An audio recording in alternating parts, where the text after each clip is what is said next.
Okay, we're live. Hi, guys. I'm Michael with The Pet's Journey, and today I'm so excited. I've got Billie Groom on our channel. And Billie's someone that I've met probably about what, 3, 4 years ago now? At least. At least, right? Yeah, during the pandemic. It was during that time during the pandemic on Clubhouse that I think I first discovered you, right? Yeah. Or Yeah. we discovered each other or something like that. Oh, yeah. You know, and it was great. And so Billy wrote this book, and it's like, this is, you're working on a second book right now, aren't you? Or did you publish I it am yet? working on a second book, and that actually is the original version. I've done a second edition of that book with a different cover and some more information on cognitive behavioral therapy for dogs. So a bit of it, but it's still that, yeah, basically it's still that book. I remember when I first got your book, I was like reading it, and and like I was talking about being neurodivergent. And it's like, it's hard for me to read. It's usually I get Audible books and I listen to them and all that. And I'm reading them like, oh wow, this is really, really interesting. And that's why I wanted you on the channel so that we can actually, you know, talk about what you do and your journey and how you got here and all the work that you're doing. And then I know you have courses or studies on your website that people can sign up for and learn about. And for those people that are passionate for pets welfare, we'll go into that and talk about that. And so you've been doing this for 3 decades, maybe almost going into four now, right? Yes. That's scary. Right. Yes. Isn't that, yeah, it's crazy. It's like, cause like I know for me, it's like people always ask me, cause like with my company, Healthy Pods, it's like they're like, well, how did you start it? Where did it, and it started back in 2004 at an event that Wow. I did in Malibu. Is like I did this big celebrity event for a pet rescue, and it ended up being at one of my clients' houses. But during the event, pet parents kept coming up to me and we were talking, and the same conversation kept coming up where they were just going, God, I wish there was an organic, a holistic wellness, instead of us having to take our pet to the vets with all the steroids and narcotics and all these other things just for common illnesses or common situations or pets have. And so I was like, God, I thought for sure I'd find somebody, but it took me 15 years to really find what I do today is with Eastern Chinese medicine. And it's a game changer for pets. So, 4 decades with what you're doing. So what was your introduction to this journey of yours? Like what got you, what was the pivoting moment where were you and all of a sudden you're like, oh wow, I want to do this to help pets. You know, what You was know what? what It was that? probably wasn't as defined as yours. I would have to say it was, the entrepreneurial mind. I think we sort of pick up on oh, there's a problem here, or there's something that's not being met, or there's a gray area. Let's see what we can do to address that. I would say mine just started more just being interested in dogs and started to rescue them and look into them. And then at that point, still, I would say no. I had no idea at that point that my journey would lead to where it did. And then I opened up a pet daycare, walking, boarding, like a pet care service in Toronto. And that was before it was trendy. That was before it was even legal. Like, and I was walking bazillions of dogs off leash. It was just chaotic. And it worked well, and my clients loved me, but I noticed that they were struggling with those adolescent dogs. I only took in dogs over the age of 6 months. I didn't, and I think right off the top, I noticed that, um, and there's just a difference in, I mean, it's just like children and just like adults. You sort of, um, I mean, schools, right? They're divided by age and things like that. I guess I didn't really think about it that much, but I knew I gravitated to that age group with the dogs, and that people were finding that difficult and they needed some extra care for their dogs during that adolescent time. And then I started thinking, why? And then I started looking at shelters and rescue organizations and go, wow, there's a lot of these adolescent dogs being surrendered or even euthanized, because people just find them difficult. It's not that the people give up. It's not that the people were impatient. They were they just really didn't know what to do, and they didn't have any solutions that were working beyond coping mechanisms or training that was sort of worked really well at puppyhood, worked really well for a while, the treat based and the reinforcement based, and it was working and then kind of didn't. I was like, what's going on here? This is bizarre. But I never really looked into dog training as a profession at all. I was looking into what wasn't there. Right. And so I just started to bring in tons of rescue dogs into my home. And I lived urban in a small home, like 450 square feet. I had a shared driveway. I mean, I wasn't, I didn't kennel these dogs. They were just, and then, as you know, Michael, stuff just grows. It's like, Well, it's like yeah. things just grow. And so then there were more dogs and more dogs and more dogs. And I'm just learning from all these different dogs and these people talking to me, and then rescues. This was, I guess that was sort of, getting into the later 90s and early 2000s, and rescues were, recommending me to work with the pet parents so that the pet parents didn't give up the dog. But Nice. I really didn't, like yourself, I really didn't know what I was doing. I had to do a lot of research. It was like working, but I didn't know why. And I Right. really didn't. It's like at some point, as you know, with your product, you had to step back and start talking to veterinarians or other people and really hone in on your product and research it and like, what is this that we need and is working? Well, mine was a method. So I just took time to go through and think about what I had done with all these different dogs and why it worked and what I was doing. And then I don't know, it just led to working with more and more pet parents professionally, because that's how you really solidify something like this. It Yeah. has to be applied. It absolutely has to be applied. And I just kept honing it. And then I guess just inherently became more involved in that world, in the behavioral world, which then just became a whole other, because I didn't even realize they were using a different method. I wasn't thinking about their method. I was thinking about mine. Right. And Because you probably like, even though you knew that there was methods out there, you just weren't even in touch with those methods because it wasn't what you were doing, because it wasn't what you were living live. You know, right. you right, you were, your journey brought you into something completely different from what everybody else did. Yeah. And you were learning from your journey Yeah. rather than someone else's. That's right. That's right. And it wasn't because I didn't want to research what they were doing. I did start to do that because I did notice that 98% of my clients had tried the reinforcement methods, the treat training and that kind of thing. I'm like, that's interesting. Okay, so it had worked to a certain extent, or for some and not for other. They had all had their journey as well, right? They all had Right. their journey Yeah. with their dog. Now, of course, some of them recently adopted their dog. Some were extremely dog knowledgeable, some were not. I mean, there's all these variables and factors and everything else. But I I started to realize that there was a whole dog world out there where they were learning different conditioning methods, and they were kind of battling between themselves, and I wasn't even a part of that whole thing. So I sort of had to start learning what they were doing so I could understand the position in the animal behavior realm.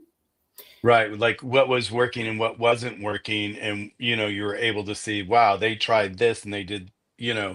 I get it. And Yeah. even the trainers, what the other trainers were learning. And that explained a lot because they were all learning conditioning methods. So I sort of had to go and do some psychology. I became a member of the Canadian Psychological Association, and did some psychology courses. And later on, I did PhD courses in cognition and emotion, and just understanding the differences between the methods from a psychology perspective, not from a one's right, one's wrong, but they have different purposes and guidelines. And all this just became a huge learning journey for me outside of the actual method. And that's just because it was actually a child trauma rehabilitation expert that told me my method was cognitive behavioral therapy, not conditioning. And I was like, "Wah!" Actually, this is a lot of what's in my TEDx talk. I recently did a TEDx talk, and it's a lot on tenacity and resilience, because then you suddenly realize, wow, you're kind of considered a innovator, disruptor, Yep. um, Disruptor. Yep. like all sorts of different things in the field. And it's like, I had no intention of being any of that. I didn't even have an intention of being a dog trainer. I just wanted to solve a problem. But in order to get enough what's called case studies or qualitative studies under my belt, uh, and if it hadn't worked or it wasn't working or it was negative or it was getting negative feedback, I obviously wouldn't have continued, because my goal wasn't to push a method. My goal was to find a solution. And Yeah. that just became the journey. It just became what I did. I love that because, like, I've interviewed a lot of people on my channel, and on Clubhouse, I did over 400 rooms during the pandemic, and it was just crazy. But I got all these different people, and I'd get these experts from around the world, and my audience would say, "Wow, how did you get them on your channel? How did you find them?" And all that. And but like what you're saying is like the same thing that happened to me. It's a journey of like understanding and learning. Because I remember, yeah, because I remember when I first heard the word cognitive behavior was from you, Yeah, when and I was like, what is that? What does that mean? Here I was working with a lot of different dog trainers, and there was the positive and, there was like that fight yeah. between the dog trainers, like, you got to do it this way, this way, this way. But when you were talking about, when I heard you speak, and we talked in the beginning, was about like the way you were looking at it. I felt like you were coming in from a totally different angle, looking at it in a different way that people had never really looked at it before. Yes, and I didn't study dog training and then try to find something different, or I didn't study cognitive behavioral therapy and then try to apply it to dogs. I just started doing it from working with dogs, and then had to figure out what I was doing, and then learned it was different. And that moment, I do remember. It was like a aha moment, because there was this woman that owned an online bookstore where I believe she was in Ontario, Canada, but I don't quote me on that. But it was years ago. And she said, no, I can't have your book on my site because it's not positive reinforcement training. And I said, but your site says that you provide information. And there's a lot of these organizations and businesses that, we provide the most progressive, updated, even dog wise, but it's really about more about that battle between the positive and the negative. And she said, well, you have to tell me what you do when a dog does a right behavior, and you have to tell me what you do when a dog does a wrong behavior. And then in the same day, I had a trainer reach out and ask me the same question. I was, what? CBT works totally differently. But at the time, I didn't know it was CBT. I'm just thinking, I don't even work in that realm. Like, it's all proactive. I don't do any reaction to either encourage or discourage a behavior, which is conditioning. Which is So this conditioning, whole right? thing is like, if you're being asked the same question, obviously this is trending, and they're all being guided or geared in a direction. And I'm starting to realize how little I knew about the industry, how little I knew about what other dog trainers were being taught, and why they were arguing amongst themselves and debating and trying to find their place. And then they hear of me and it's just like, whoa, we can't even we can't even embrace anything. We're still having this argument over here. We can't even embrace anything over there. And I'm thinking, okay, well, I don't know, I'll just keep doing what I do. And the more I learned about what I do from psychologists, and I sort of had to leave because, as what you said, I tried to find other people that knew it or do what I do, and I couldn't find anyone.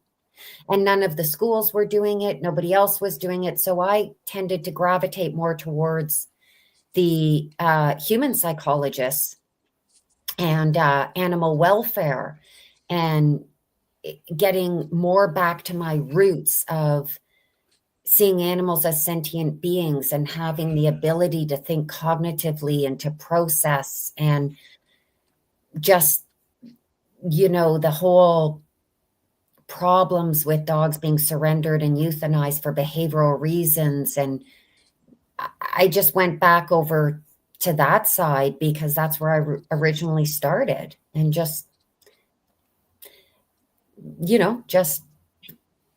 kept Yep. going that way and been on so many shows, which I appreciate. And uh yeah, and just had my podcast, and I just kept learning as I go. It's been a pretty challenging and rewarding journey, which is, I think, what makes something a journey, I suppose. Well, yeah, and I was waiting for you. I was hoping you were going to say that rewarding, because the challenging part's there, and that, and people don't understand that sometimes. It's like sometimes, I always say we don't know what we don't know. Right. And that's why I kind of like this, on Clubhouse, when I started Clubhouse, I didn't realize I was going to do 400 rooms, and have 400, guests plus, and I think it was even more than 400 rooms. And it's like, I have binders of the rooms and I have them all digitally, captured, so all the language captured, so I've got all this educational information that I'm going to put in a book one day. But it was like meeting people like you, and I remember when I first met you, I was dealing with like the trainers, positive and negative, and when I would bring you up, they're like, oh well, we don't know what she's up to, they were like kind of Yeah, like in that, they were like, you get it, right? They were kind of like, oh no, we don't even know. But it's like you're an innovator. You're a disruptor because you're doing something that no one's done before. You're looking at something completely from a different angle, and you're applying a different technique that no one's ever done before.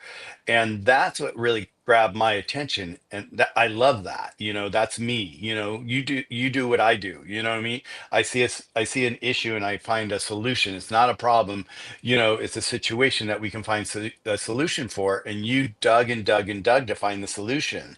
I think So that the biggest challenge is trying to understand why trainers who want to help pet parents and want to help dogs overcome, and have like, not all trainers have an interest in working with dogs with behavioral issues to that level, or rescue dogs. Like, some of them do agility, or some do puppy training or classes, and that's totally fine. But the ones that are really interested in that, the deeper behavior, I I still have no idea why they're not able in their own minds to say, that interests me. I want to go learn more than what I've been taught or what I've been told I have to do.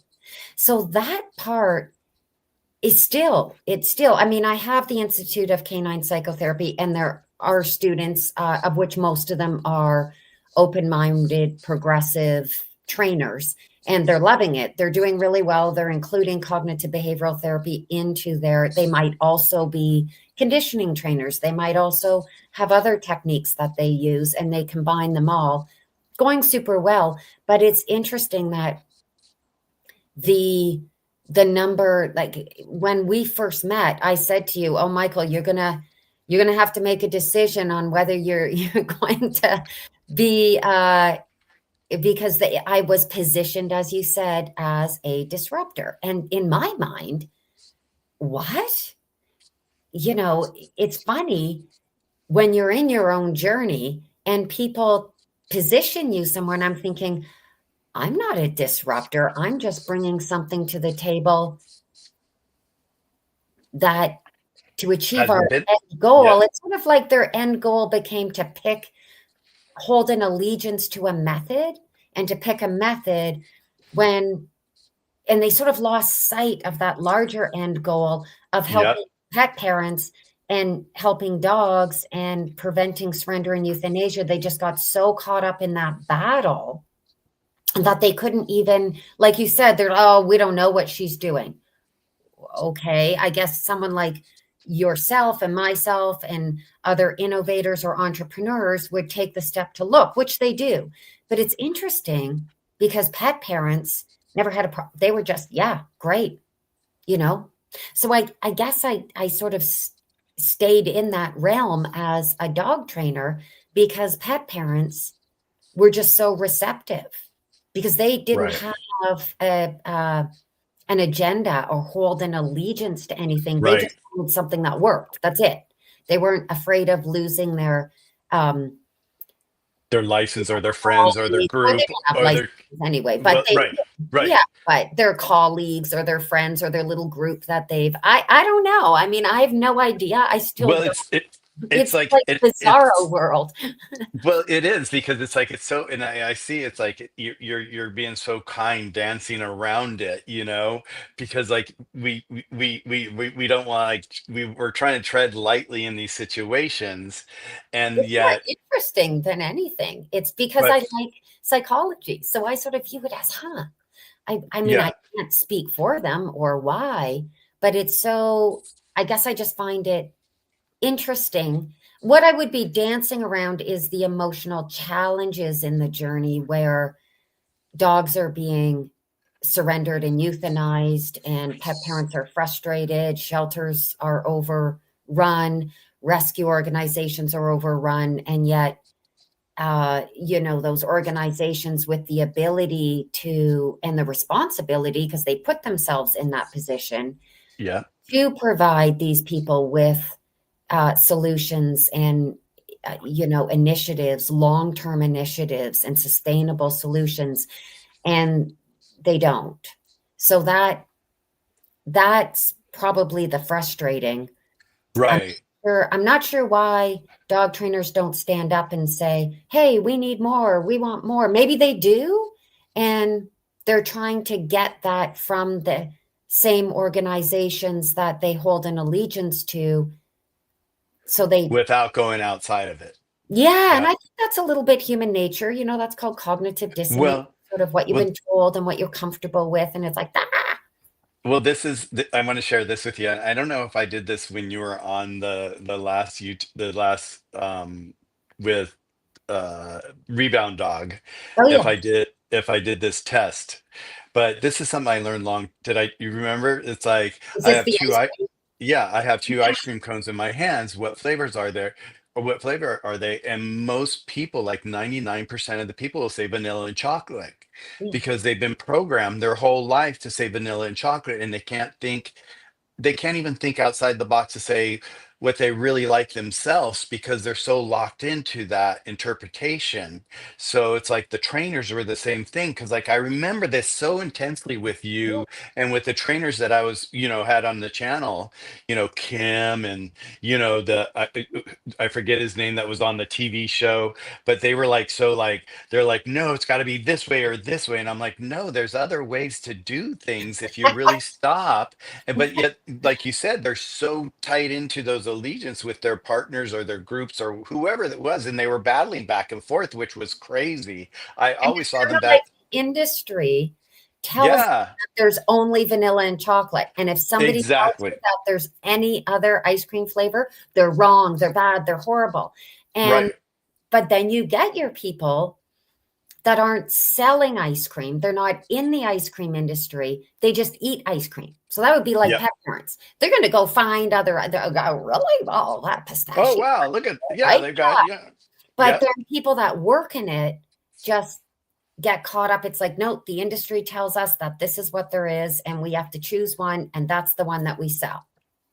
Even though the people that they're selling to are asking for different flavors of ice cream. If to use that Exactly. example. Exactly. I love that. So it's Yep. kind of bizarre. Like it's more now, a little bit of the difference is in this case that the dogs end up suffering and the pet parents end up getting Yep. blamed for being Yep. negligent or, and I think organizations need to step up, if they're in a position or they position themselves as leaders, they should be living Open. up to that. They should be doing that. And Yeah. that's sort of moving beyond the trainer thing into some of these organizations that uh, are responsible for the animal, well, not themselves Well, as a whole, but you know, right. No, I hear. Well, because like what happened with me, it was like when I started looking and I started looking and I started looking for this, I didn't know what I was looking for. And then all of a sudden the CBD craze came in and I looked at that. And when I went to all the shows, it was like everybody was white labeling the same CBD and adding a little this or a little this different, but it was the same thing. And they were saying one thing fixes all, and it just wasn't the right thing. But when I came across Eastern Chinese medicine, I was like, well, what's this? I never even thought about this. And now my understanding of it is like it's not new. It's been around for thousands and thousands of years. During the Ming Dynasty, that's they were giving their domestic pets Chinese herbs, to keep them well. It's all about keeping your pet well versus waiting till they get sick. And that's our whole philosophy. Let's keep your pet as healthy as possible so they don't go into those situations and they don't have those issues. But when we first started, we had the same thing. When I walk up to people and I'd hand out a sample or whatever it was, they're like, "What's this?" I'm like, "Oh, it's Eastern Chinese medicine for pets." They're like, "Oh, no, no, no! I got to go to my vet and I've got to get my, shots and the steroids and all." They were so locked into that world that they couldn't see outside of it, and it's taken us a while to break that barrier with our product. And once we do, I've got people now that are on their 60th order from yeah, our website, yeah. because it works. It's keeping their pet well. The wellness of their pet has completely changed. They're not down with allergies all the time, or they're not down with the yeast all the time, because we've got these things that support those issues so that they don't have to deal with them when they don't get out of control. So it's like with you, it's like the same thing with you. It's like Mhm. what you're doing is like you are just because people call us, when we first started, we went to Super Zoo, which is that Yeah. event in Las Vegas trade show, and we had one investor after another investor come up to us, and they were like, they wanted to buy us. They saw what we were doing. They were wanting to buy us. They saw that, and they kept saying, "You're a disruptor to the market, to the pet wellness market." Because no one's There ever you done go. this. Yeah, no So one's ever done. I mean, disruptor can be a good thing. Yeah, it's a good thing. It does have like my podcast is Dog Training Disrupted. So, I mean, I guess I fell into the reputation that I got. But as I sort of got along further, I guess I just thought, do I really have to be a disruptor? Can it just not become the norm? Can people just not, can it just be accepted? And this whole crisis that's engulfing this world of dog shelter and animal welfare, can it just, it's my solution isn't going to solve the entire problem.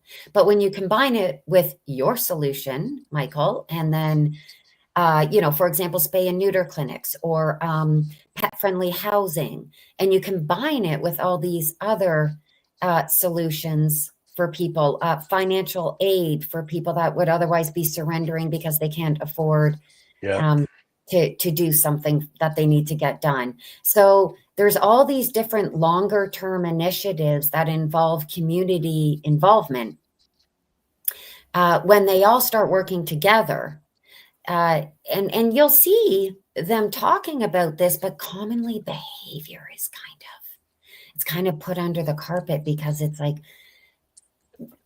Every it's day new. people contact me and say their dog's on medication, and it's the exact medication that you're talking about. It's this, I'm not saying it Yeah, doesn't work. Sometimes it does, sometimes it doesn't. I mean, it's chemical-based medication, so like with people, it depends. But um, if we start to get behavioral veterinarians that are doing more time uh, suggesting medication than having the method work, it's not a matter of criticizing him. It's a matter of stepping back and saying, that tells us something, doesn't it? That tells us that if we need that much medication for behavioral issues, maybe there's something wrong with the system, right? Or right. the Yeah, method that they use. And so I should say that the difference in these methods is the same as human difference, right? We use conditioning programs with when we're raising our kids when they're young, right? We reward based and um, teaching them right from wrong is our goal. And then as they get older and they gain some cognitive skills, we change the way we parent. We're provided as parents with different avenues and approaches to working with children in different life stages and with different personalities. But in the dog world, there's just conditioning. And even though there's these different conditioning and someone uses a clicker and someone else uses something else, and then someone calls it a different name, like legs or something like that, right? The bottom line is it conditioning? And it is. It's always conditioning at some form of another, whether it's counter conditioning or operant, or a form of operant. So when we really look at it that way, instead of what's right and what's wrong, when we yep, start to look at it the same way that we need to look at it with people, getting back to neurodivergent, or people that just simply learn differently, or different life stages and ages, we need to adapt the way that we communicate and work with them, and to acknowledge these changes and differences. This really shouldn't be, it's so logical, really. And as it's happened more in the human world and people are aware of these differences, and to be mindful and to adapt and to not push a certain way on everybody, but to step back and say, what approach would be better with this person in the situation and state and age and everything else that they're in now? What's the best approach for them? As we do that more with humans, it's become more common, where people are seeing what I do as just logical. It's normal. I mean, I don't think decades ago people talked so much about cognitive behavioral therapy in the human world, but they do now, because it's so adaptable and so effective and easy to apply, non-aversive. So I think as that developed in the human world, it just became like, okay, that's what she does. That makes sense. yeah.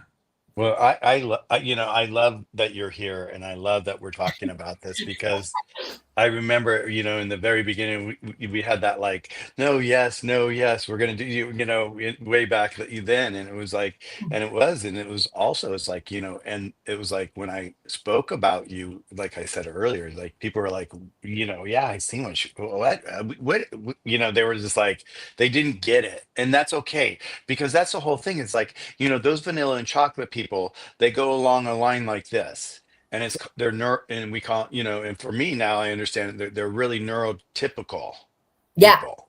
they Okay. are. They're just easily Well, influenced, but the industry's a tough one. It really does. The industry really, really, um, I don't know if the words indoctrinates them with what they sell and what they want oh to, yeah, you know, yeah. and a lot of people really just fall in line with that. And like you said, I think they can all get together too and say, "Oh no, have you heard of her? Have you heard of her? No."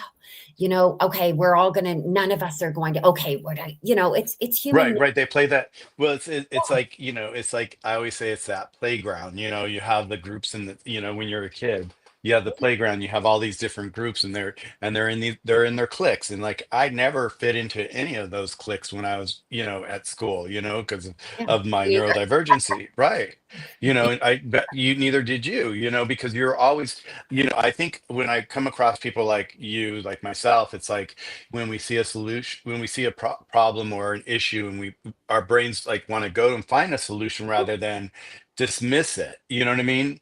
Or Yeah, say, oh, it's a problem, it's a problem, it's not, it's just the way it is. No, there's a solution to it if yeah, you really stop and step back and look at it from a different point of view. It's like yeah. that's how I live my life, that's, and I see that, and that's what impressed me about what you're doing, because it's like I think, and look at you, you're all over the place now. I mean, Mhm. from when I first met you to now, it's like every time I'm Everywhere. talking to you, Yeah, you're everywhere. You're doing a TED talk, you're doing this, you're on this show, you're flying to London, you're doing this, yeah, and I'm like, oh my God, look at her. Well, because people are waking up and they see yeah, that, what, there is a different way to look at their pet's behavior and be able to like change that behavior with the right tools. And sometimes it's not even like a physical tool, it's just a mental tool, yeah, and showing the pet the mental way of yeah, looking at it differently. yeah, yeah. And I think exactly what you said. People are waking up, and I think definitely uh, animal welfare or animal liberation. Maybe the standard animal welfare, SPCA's, things like that. They're still, kind of following the norm. Locked in, right? Uh-huh. Yeah, they'll kind of talk about newer different things, but it's kind of the same old, and same with Humane Canada and those kind. They're not.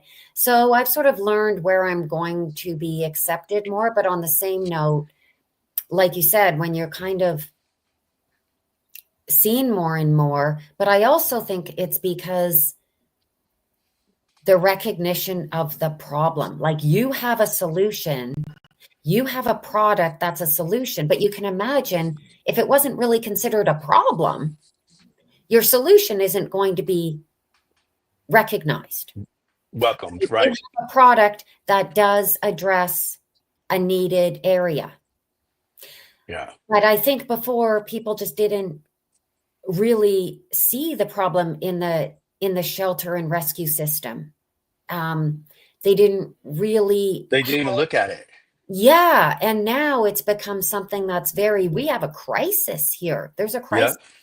And until there's some solutions, it's just going to get worse. And so they realize the need to be open and accepting to solutions.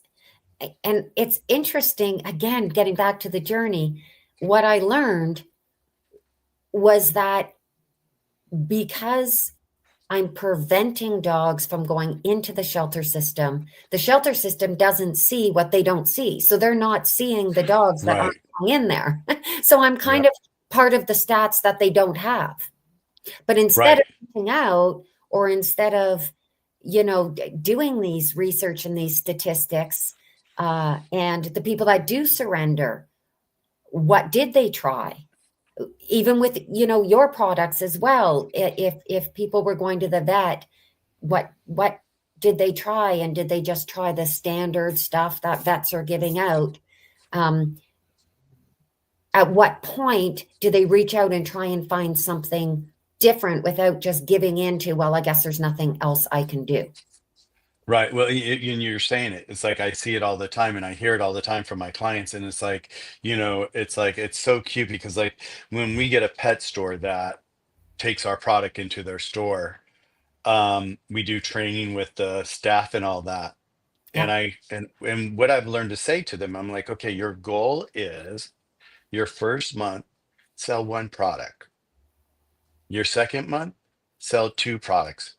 Because what I have found is like when people who buy that first product, when they try it, they're coming back into the store and going, oh my God, this is amazing. where did you find this? I don't, oh my God, they've got more. I could use this for this, and I could use this for this, and I could use this for this. And then they come back, and I have one pet store here in LA that the pet store owner called me up one day. He's like, Michael, I want to talk to you. And for me, I was like that kid bouncing around. And when I heard Michael, I want to talk to you, I'm like, oh no, what did I do wrong? And he's like, Michael, I have to tell you, he's like, in my 30 years of having pet stores, he goes, I've never brought in a product into my store that's quite like yours. And I said, well, what do you mean, Todd? And he goes, well, because he goes, it's not only changing the pet's life, it's changing the pet owner's life. And they're telling us about it. And by them coming into my stores and telling my staff this, my staff now is a happy staff. I've never had a happier staff because they now feel like they're making a difference in these pets' lives. And it's like, and it's And interesting that's what because it's like, all about. and that's what it's all about. I have this one lady that shopped at that store, and they were out of one of the formulas, and she called me. She's like, "Oh, where can I get it? Where can I get it?" And I said, "Well, you can come by my apartment. I'll sell it to you from here, whatever." And she goes, "I have to tell you something." And this is a client, just not, a client of the pet store. And she called me, and she goes, "I just have to tell you one thing, Michael." I go, "What?" She goes, "Well, I live in Largemont, and around 5:30, 6 o'clock, all the pet parents get their dogs and they walk their dogs, and then we all kind of meet each other. But now we're gathering at Tailwaggers, which is the pet store, and we're in front of your display, and we're all talking about your different products because everybody's using it now, Yeah. and so, but it takes a while to break that, common thing like, oh, I got to go to the vet. Oh, I got to go to the vet. Oh, I got to go to the vet. And now, it's like it's changing. And now we're even getting vets that are using our products for their own pets, which in the beginning, the vets were like, oh, no, no, that's taboo. We didn't go to school to learn about it, so we can't talk about it or even Yeah. suggest it. Right. But ultimately, vets want to provide their clients with uh, solutions Right. to it. So for my situation, vets don't like to be in a confined environment with a dog that's uncomfortable and potentially reactive. So it Right. helps the pet, but then they also don't like to euthanize for behavior. And they want to have their client keep coming back because they've provided, whether it's your product or a behavioral solution, they want to be able, because then they keep the client. And as far as that Yeah. store, that's amazing because those clients are going to keep coming back and they're going to buy different things at the store as well. Yeah. So it's partly, I think, having what really stood out to me, what you said, was that the staff was happy and they feel like Yes. they're making a difference. And I really feel people love to make a difference. And this is something that's become a challenge in the rescue organization. They're really struggling to get fosters. There seems Yeah. to just be a real lack of fosters, and it's because people will maybe decide, okay, they're going to foster pregnant mom dogs or they're going Right. to foster puppies. But when they feel like, I don't know if I can take on a year-old dog that just came out of a crappy situation, they really want to help, but they don't have the skills and tools. And so, That's it. That's it. They don't have they don't have the yeah. skills or the tools, and So they I just like, see, yeah, we have a great foster program and a great adoption program. It's kind of in the same course, sort of melted into the same course because it really is just about bringing a new dog into your environment, whether you're a foster or you're a adopter. But I think a lot of people want to adopt, but then they're scared, they're nervous. It's like, we don't know the health, we don't know the behavior, we don't know. But if they know that there's products and services and methods out there that can help with that.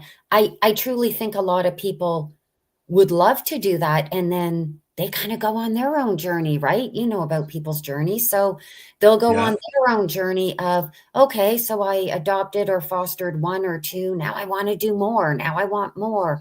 And then they become part of a fostering group or something. And it's just, And they become the voice of the solution. yeah, yeah, and they're like, "Wow, we took on this super hard dog that, nobody could take on, and we did it this way, and it worked." And I truly think people want to be a part of helping in animal welfare and in their community or on a larger scale. I mean, the method I use is used all the time virtually. So clients are all over the world and students are all over the world. They can learn it, they can do it.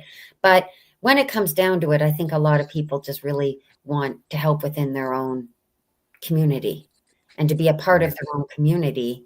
And like you said, walking into that pet store and then the staff feels good and it's just good.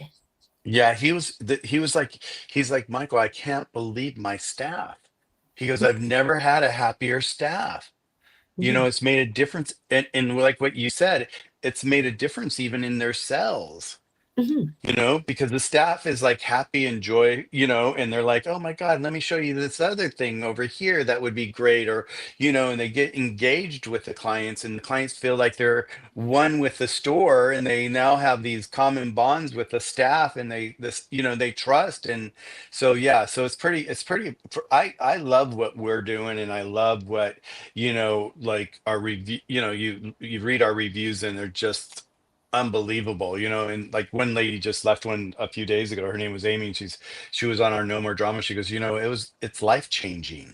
I mean, these people are using terms like that. It's life changing, I you know. know, I've heard and it it is for decades, and it's the only reason why I haven't given up despite, all the the BS, challenges right? and yeah, the it's just yeah, the journeys, to get to that side, it's hard when, um I mean, it's every day where people get a hold of me and say, "Well, my vet told me to put the dog down," or "My trainer told me to," or Mm, "I've done this and this," and, I'm really at my wit's end, and then shelters say, "Well, by the time people get here, they're done," or "It's not peer reviewed," or "It's not this." It's like there's always an excuse or a reason or a justification, and it's like, we need to get past that. We need to get past creating excuses and justifications and just be embracing and curious and ethically curious and welcoming of different and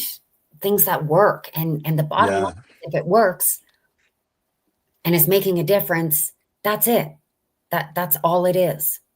And it's Well, positive, this it's is non-harmful, and it's not hurting anybody, no matter what industry you're in, that's good. yeah. Well, you know, this is a great segue into, you know, what is upward dogology? Where did that come from? How did you That's so come up with that? interesting. Yeah, upward dogology, I've sort of let it go a little bit as as you go through um, You a just grow career and path. transition, right? But upward is urban people with adolescent or adopted and rescued dogs. So it's actually an acronym because that became like 99% of the people I work with, they're urban, right? They want to walk their dogs, they want to take their dogs places, they want to go camping, they want to have kids' birthday parties, they want to have people over. They live an urban life with their dog. And then secondly, the dogs are either adolescent or adopted or rescued. And so that literally is the client base that gravitates to the method I have. And speaking of the method that you have, you've got these tools on your website. We were talking about this earlier before we jumped on about people who are passionate for pets welfare and all that. And you've got these tools on your website. Let's talk about that. So that's at the Institute of Canine Psychotherapy, which it sounds really heavy. I took an enormous amount of time to think about that name because it's an institute. It's where people can come to learn and share and to advance their skills, advance their profession, um, to just to empower themselves essentially, whether they're volunteering or working in the industry. So there's my course it's a diploma. It got status for a diploma, so a certification in cognitive behavioral therapy. So these would be commonly people that work in the dog training and behavioral rehab industry, even if it's within a rescue or shelter situation where they're working with dogs with behavioral, and that's what they're interested in, the psychology. And embedded in that program, there's a scientist, a neuroscientist. So she teaches a neuroscience course within that, or you can take her separately. And then there's also an amazing woman who got a lot of her experience. She from Africa, from growing up in Africa, and the differences in the cultures and animals.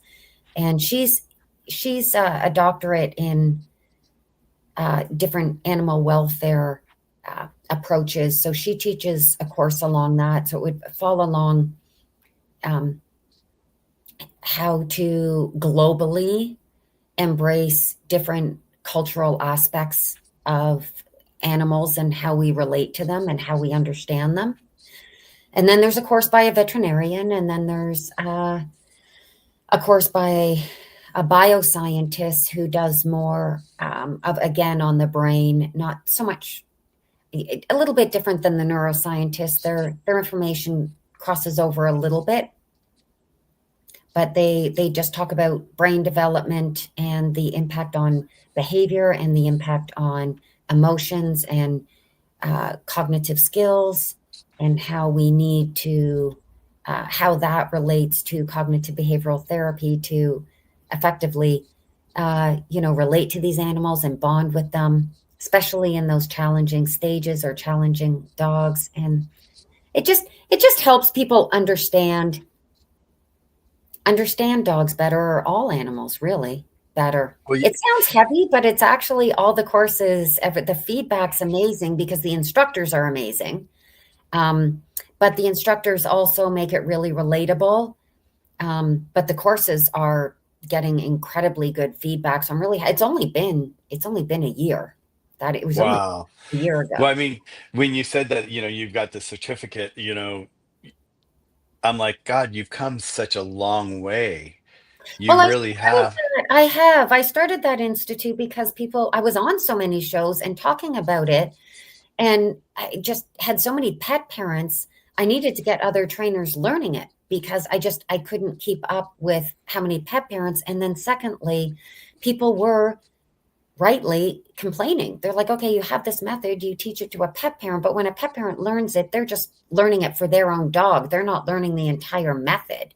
They're just Right. applying it to their own dog to address Their their particular dog's issue. situation. Right. Yeah. And live a happy life with their dog.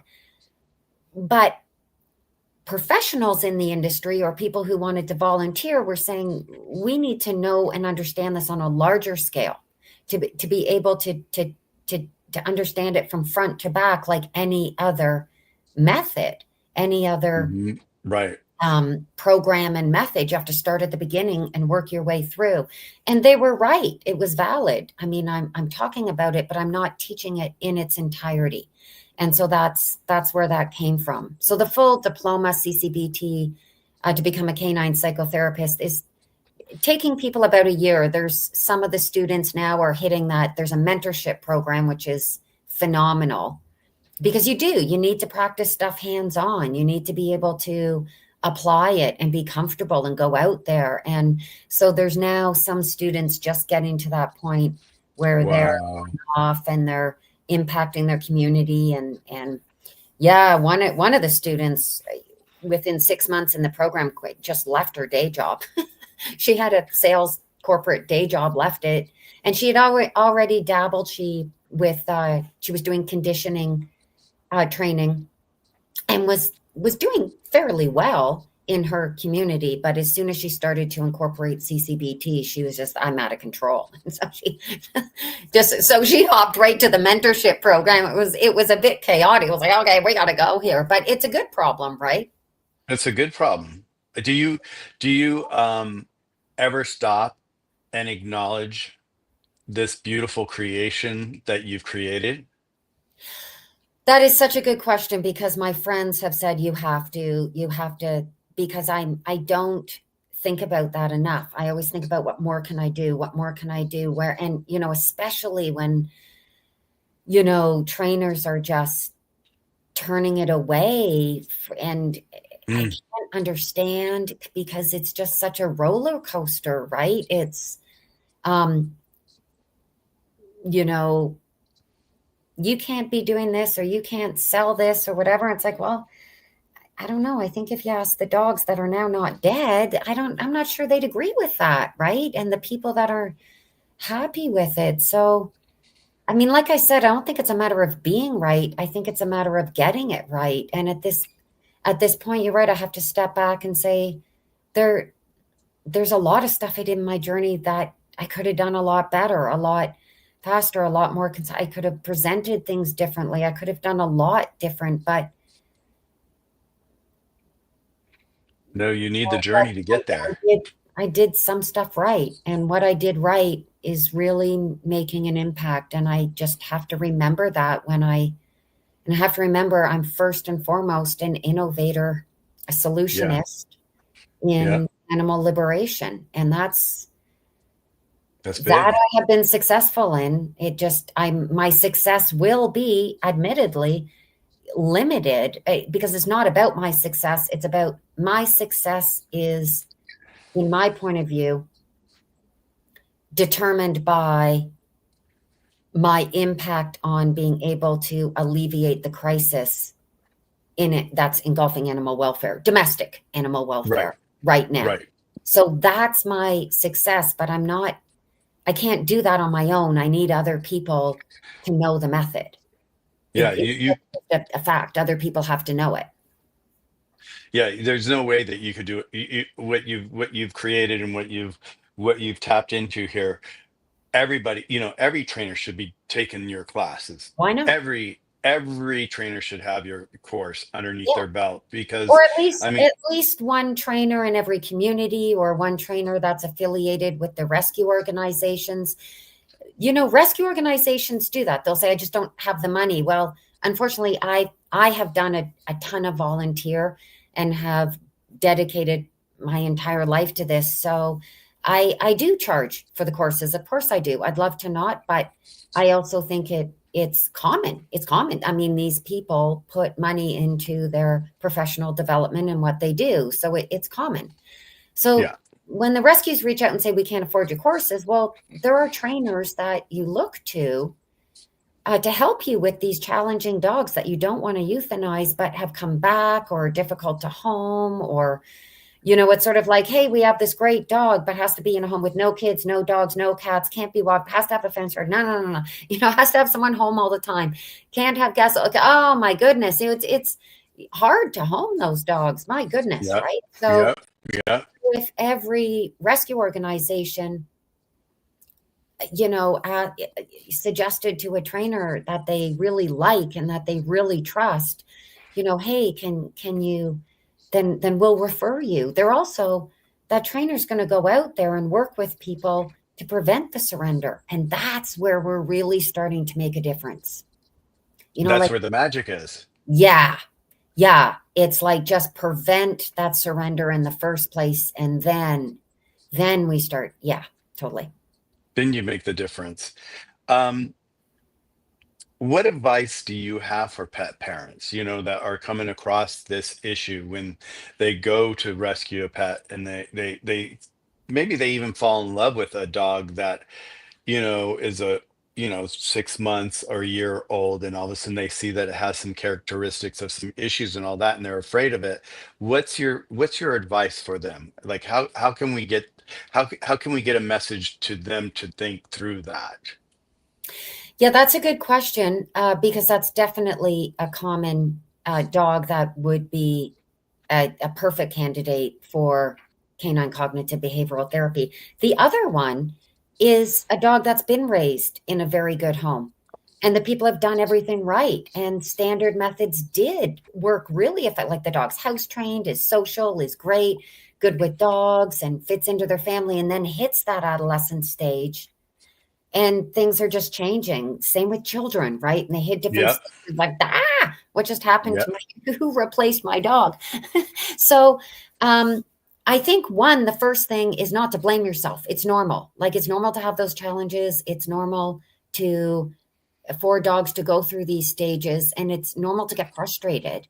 And just, I think, researching, as with yourself, researching different products, and understanding that just because you've had 3 or 4 different trainers, they might have done things a little bit differently. They're all their own human, they're all their own professionals. So they might come across as having different methods, but they probably just have different techniques or different ways of explaining conditioning. Technique. Right. Yeah. Yeah.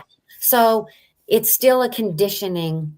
And once we start getting to dogs in those higher ages, in the adolescent and adult and even senior, uh, if if the dogs know right from wrong, or if the dog is displaying the behavior based on an emotion, fear, anxiety, discomfort, uncertainty, or even super happy, excited, like, guy at the party with the lampshade on his head, excited.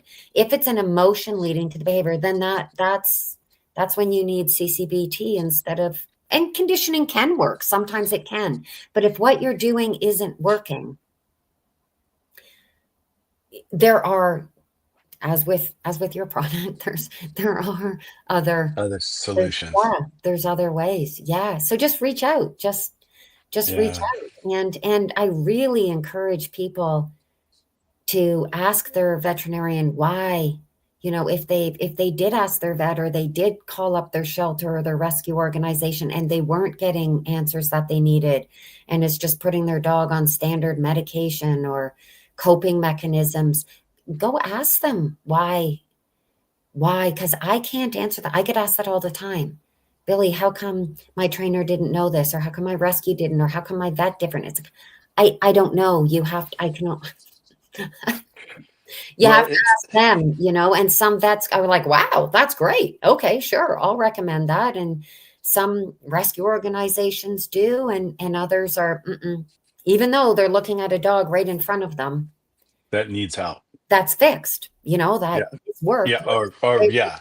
didn't, and this did, and they have a client standing in front of them saying, I didn't euthanize my dog because I found this person. It's amazing. I mean, people are people, and I can't answer for all of them, but I think if pet parents really, you know, just just believe in that your dog can do it. The possibility that they Yeah, can change. Yeah. yeah. It's amazing. Yeah. It's Yeah. Yeah. And it's very sad, the level that people blame themselves when it's really not their fault. It's it's the industry that's just, creating barriers to innovative solutions, really. Well, and they do, the industry does do that. I see that. It's like with our product, we have to be very careful what we say, how we say it, where we put it, da da da, so it doesn't cross over into a medical situation. It's like, so the industry is very hard. Even for us, it's hard. Because it's like we're like the first person in the United States here that has brought this to the public.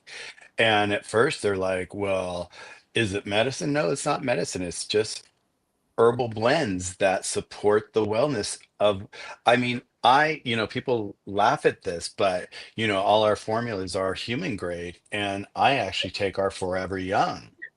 Yeah. you know I'm Yeah. 62 years old, and it's like, I haven't gotten sick in the last 3 years, and I usually have asthma, and I usually get sick during the winter time, and I haven't gotten sick, and I'm like going, what is it? The only thing I've done differently is I've added the herbal blends to my life. And I And think as that becomes more popular with humans, which it has, then the same, right? When yep, cognitive behavioral therapy and the exactly. whole idea of mindfulness and that kind of thing becomes more common, same with in your industry, when it becomes more common for humans, they start to think, right.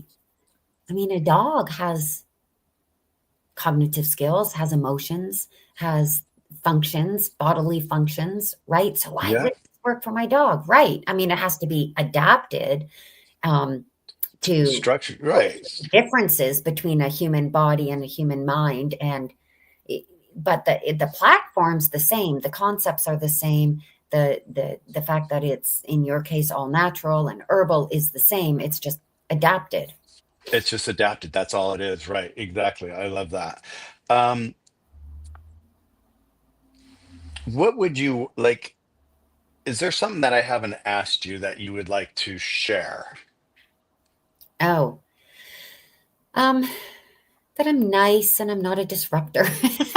No, but you know what? I think because I saw it, you got a lot of shit in the beginning. You got a lot of pushback, and I saw that. I saw that over and over with people. I'm like, God, what is going on here? And I think that was actually what really was one of my attractions to you, was the fact that you were getting all this pushback and you were just pushing back yourself, and you just kept on, you kept forging ahead because people were like we said, people are so locked in with the protocol of standard life and what standard life has taught them.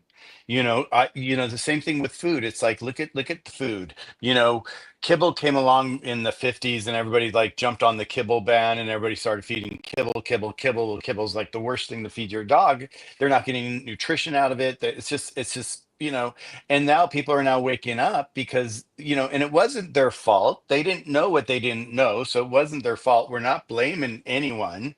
But people seem to, people do think we're, maybe some people think, well, I'm not doing it right because she's saying this or she's saying that. No, we're not saying that. We're here to educate you, to give you a tool that actually can change the way your dog behaves without the drugs, without the medications, without, by looking at it from a different angle, which you've created, and you've given this tool, and you're creating these tools. And I know you're going to create more and more.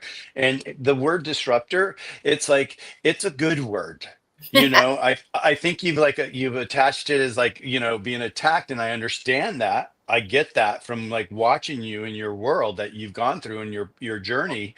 But what I think is like, I'm a disruptor, and it's a good thing. I'm changing the way people are doing their pets' wellness. We're keeping pets well before, so that they don't get sick. We're doing exactly what the Eastern community has done for thousands and thousands of years, is keep themselves well before they get sick. you Yeah. know in America, they wait for you to get sick, and then they're applying all these chemicals and all these steroids and all these, all this. And so it's like what you're doing now is you've created this environment to have these dogs get well in their mind before they get euthanized or thrown to the side or kicked to the curb. There's no reason, it's like, and I know that so like well myself, because like what I was sharing about being neurodivergent, it was like through my whole schooling, I was always kicked to the curb. I was always bullied. I was always, I didn't do well in school. I couldn't learn the education the way the mainstream protocol education classes were built for the mainstream people. It's like I just couldn't do it. And it's like, and it's funny because now we have like Chat GBT, right? And so chat for me is my best teacher.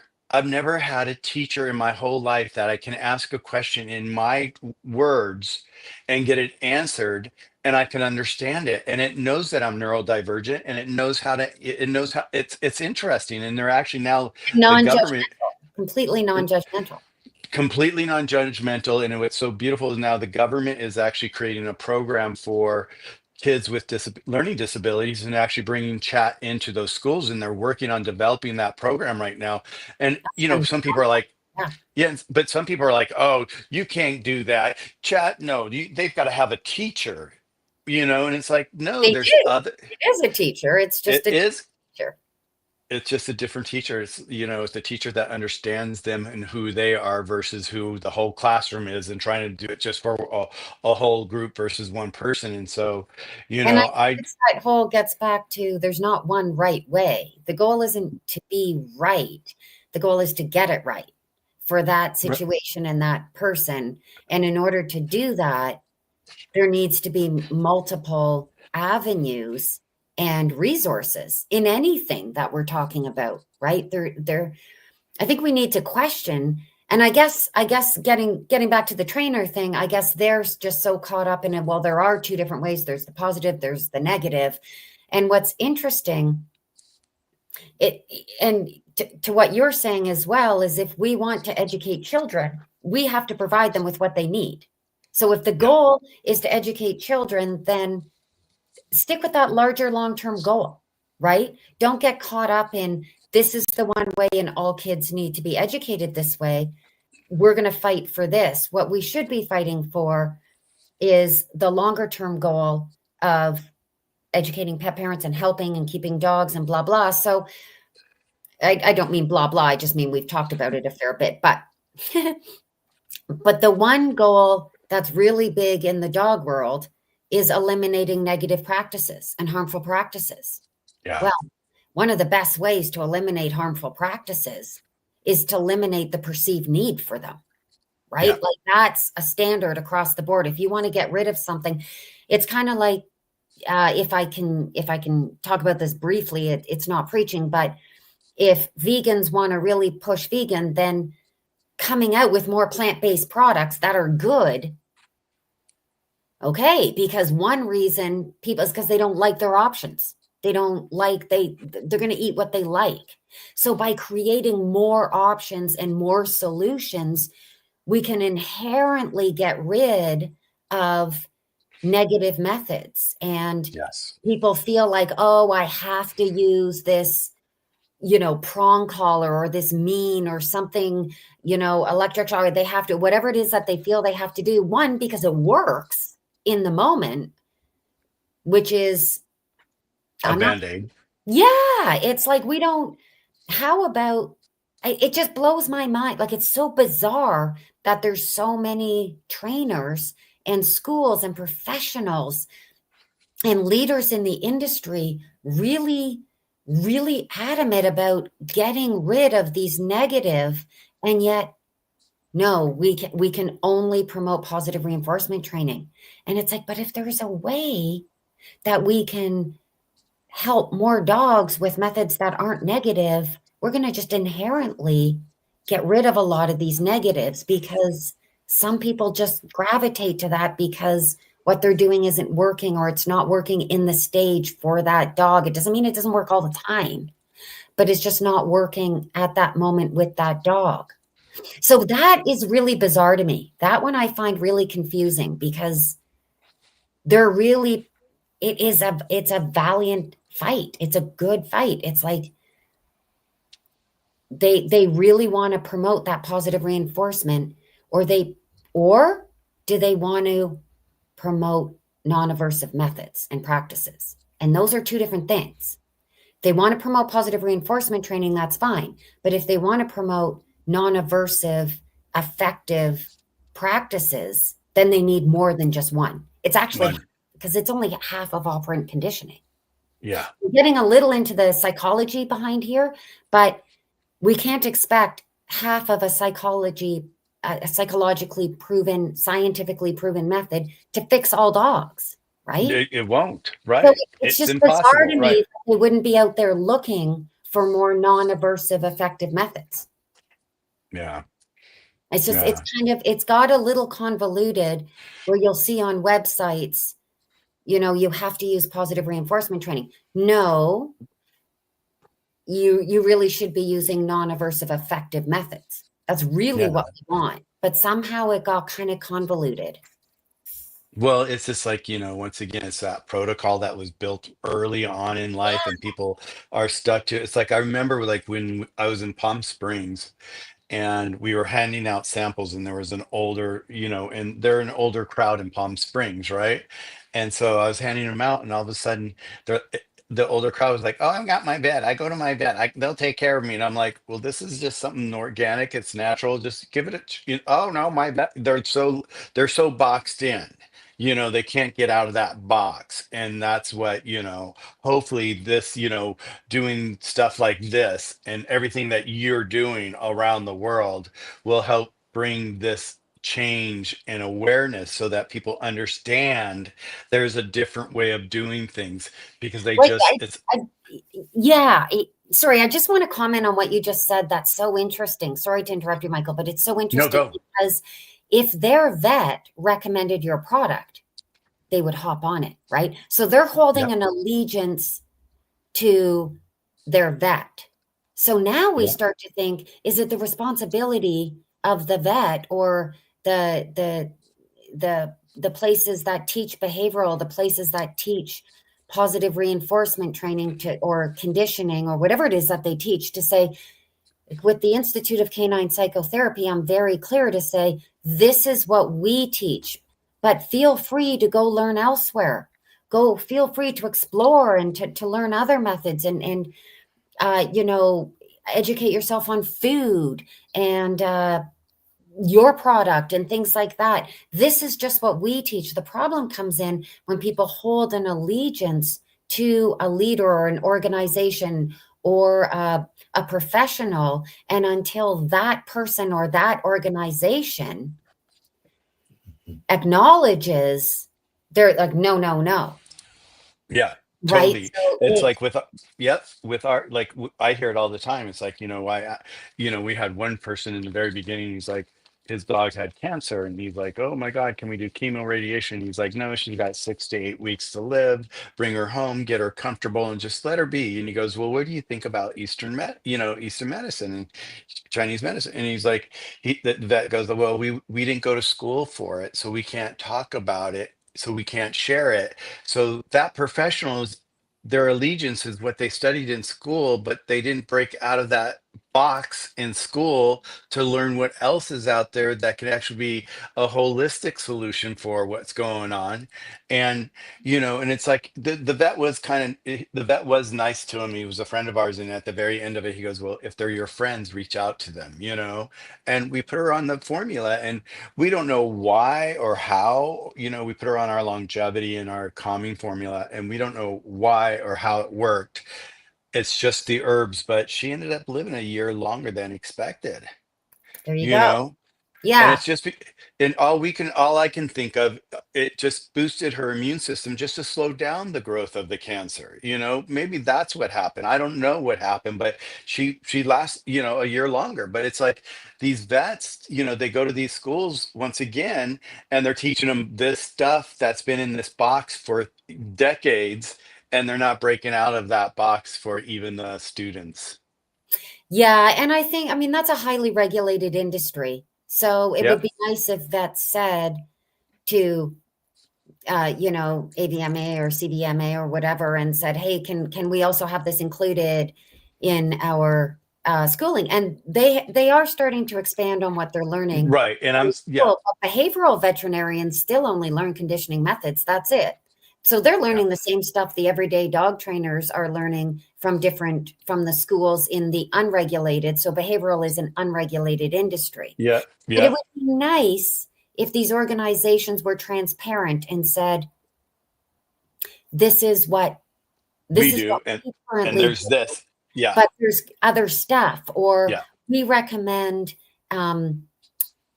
researching or recommend, it's, I guess, in for my specific, it's when they portray positive reinforcement training as being the only non-aversive effective method, instead of this is the one we know, but Right. there might be others. Right. Right. Right. And so that Right. that transparency, but in the vet world is really regulated. So Yeah, and we're working on getting in that door and just bringing the awareness to them. And like I said earlier, like we have vets using our product for their own pets. yeah. And Oh, that same. says a I have lot. vets as clients. I have vets in my Right. program teaching You and have vets. taking it. Yep. Yeah. Yeah. And so I think it's just their interest aside or outside of and I think I know for sure one of them is because the behavioral veterinarian in their part of their university so there's a vet school, and then there's a behavioral veterinarian as part of the vet school, but regular pet parents can go there. And all it is conditioning and then medication. And, Yeah.